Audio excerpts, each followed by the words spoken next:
Keraton Kadariah adalah istana Kesultanan Pontianak yang merupakan cikal bakal lahirnya kota Pontianak dan menjadi salah satu objek wisata sejarah. Istana ini terletak di dekat pusat kota Pontianak yang dapat dijangkau melalui jalur sungai maupun jalur darat.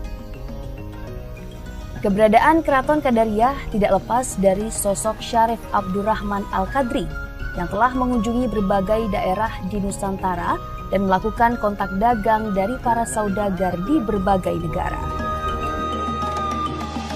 Sampai pada tanggal 23 Oktober 1771 Masehi atau 24 Rajab 1181 Hijriah, mereka tiba di daerah dekat pertemuan tiga sungai, yaitu Sungai Landak, Sungai Kapuas Kecil, dan Sungai Kapuas, serta memutuskan untuk menetap. Tentang berdirinya Kesultanan Pontianak itu, kalau berdasarkan catatan-catatan peneliti, mereka memiliki banyak perspektif masing-masing tentang Pontianak atau Kesultanan Pontianak ketika pertama kali ia didirikan. Tapi bermuara pada figur Syarif Abdurrahman sebagai penghulunya. Pada saat itu Pontianak belum dikenal dengan nama Pontianak, masih dengan sebutan Kuala Landak. Nah, di Kuala Landak itu bukan sebuah tempat yang kosong terdiri dari rawa-rawa atau hutan belantara, tapi sudah ada penduduk-penduduk yang menempati tempat ini sebelumnya, baik di Siantan maupun di seberang. Itu bisa dibuktikan dengan keberadaan seperti misalnya Pekong yang ada di seberang itu. Nah, Sultan Syarif Abdurrahman sendiri, beliau menerima amanah dari abah beliau, Habib Said Hussein bin Ahmad Jamalullail atau Habib Said Hussein bin Habib Said Ahmad Al-Qadri, untuk membuka negeri baru sepeninggal beliau wafat. Jadi Syarif Abdurrahman tidak diperkenankan untuk tinggal di Mempawah, di tempat Habib Hussein. Pada tahun 1778 resmilah Syarif Abdurrahman itu dinobatkan sebagai Sultan Pontianak yang pertama dengan gelar Sultan Syarif Abdurrahman Al-Qadri.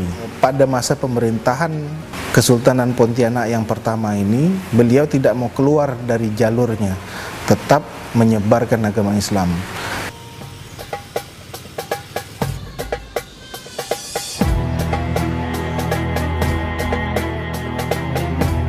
Dalam perkembangannya, keraton ini terus mengalami proses renovasi dan rekonstruksi hingga menjadi bentuk yang sekarang ini.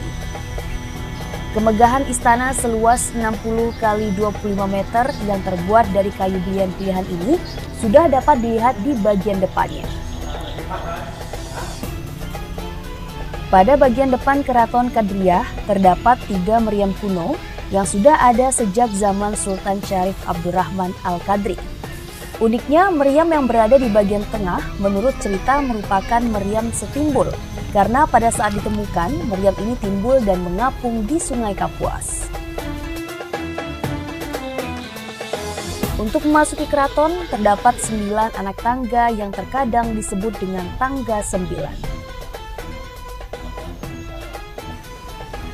Istana megah seluas 60 x 25 meter ini memiliki ciri khas Melayu yang sangat kental, dimulai dari bentuk rumah bergaya panggung, dominasi kayu belian, serta warna kuning yang menjadi maskot istana.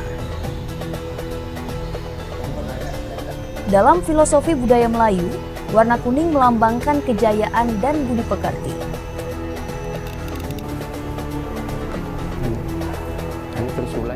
Keraton Kadariah juga masih memiliki koleksi benda-benda bersejarah seperti beragam perhiasan yang digunakan secara turun-temurun, benda-benda kuno seperti pusaka dan artefak, barang pecah belah, foto keluarga sultan, dan lain sebagainya. Namun sayang, pada zaman Jepang, 80% barang lainnya telah dijarah tentara Jepang.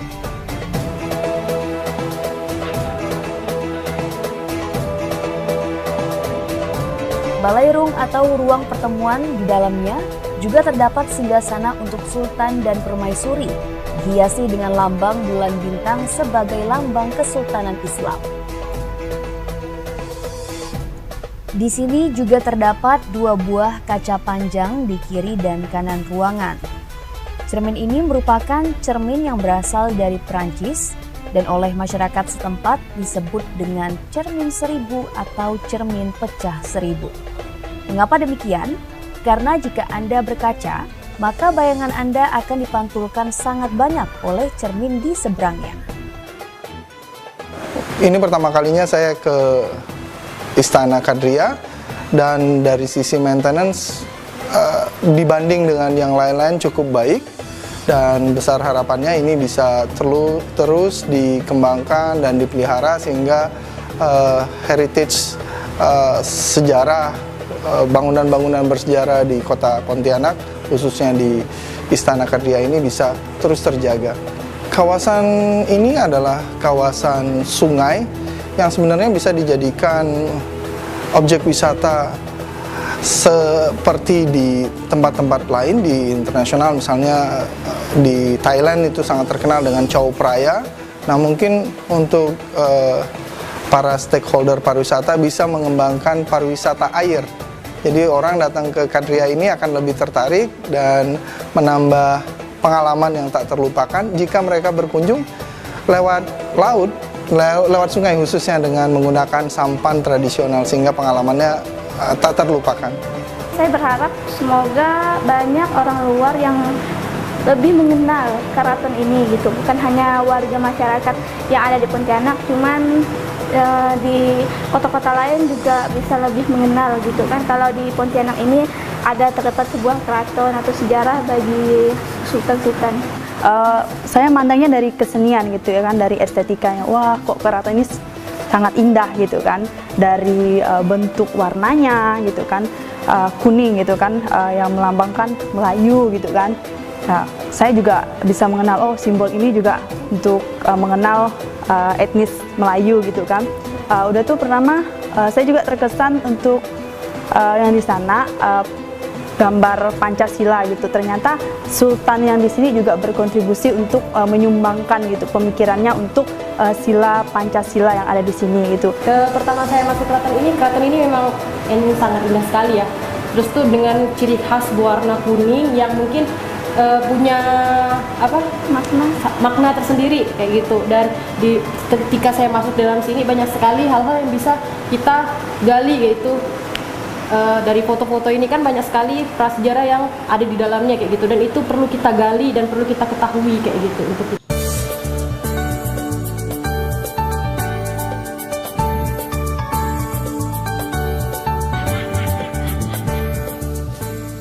Saat pengunjung akan pulang, tepatnya di depan tangga 9, terdapat penjual souvenir khas kota Pontianak yang dijual untuk para pengunjung, seperti kain corak insang khas Melayu kota Pontianak yang merupakan simbol atau ciri khas dari pakaian suku Melayu kota Pontianak, kopiah, songkok, gelang manik-manik, dan sejumlah souvenir lainnya.